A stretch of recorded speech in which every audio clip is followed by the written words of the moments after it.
Hey, Chem Tony IBs. I'm sorry this is in two parts. The video cut out at the end there. I don't know what happened. So I'm just going to do two more examples with this empirical formula stuff. So here we have lead oxide being heated and the oxygen is removed and you're left with lead.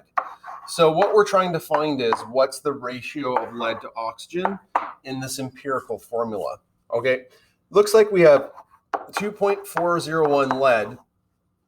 And we had lead oxide turn into lead. So if I subtract that, I get 0.364 grams. Now we're going to use the shortcut where we divide these by their molar mass to get the moles, 2072 grams per mole. And remember to use the atomic oxygen, 16 grams per mole. Now I forget if I said in the last video, but once we have our moles here, okay, I get 0.01158. mole, and then this one is 0.2275. I might have incorrectly said to use the largest amount of moles, but you find the smallest amount of moles and you divide it into the largest.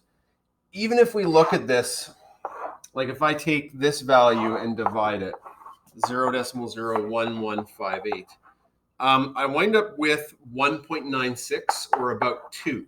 So there's about double the moles of oxygen to the lead. So if I divide the smallest moles by itself, that's what I should have said. I forget if I said largest. You always find the smallest and divide it by itself.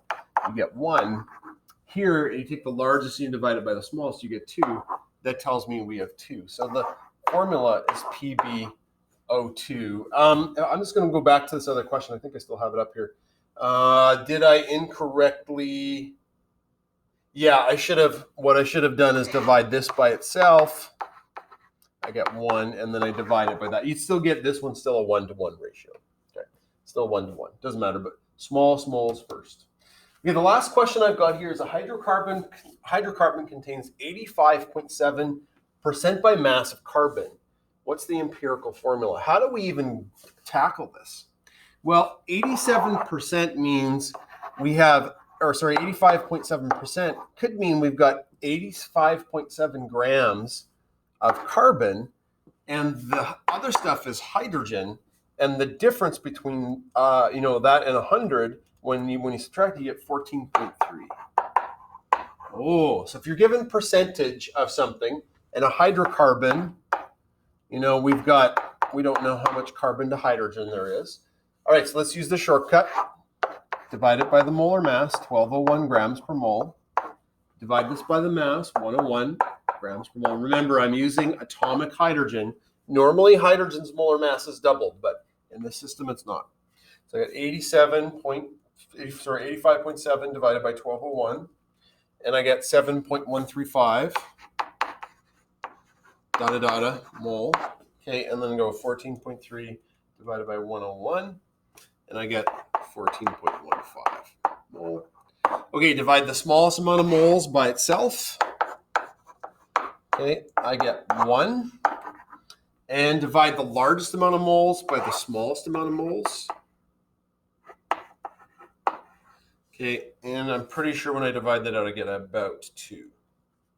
1.98. 2. So the empirical formula for this is CH2.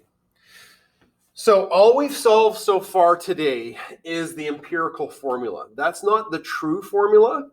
We're going to be working over the next couple days to work from the empirical to the molecular formula. And I apologize in that first video if I said to take the biggest one and divide by itself. You always find the smallest moles divided by itself, and that is your base.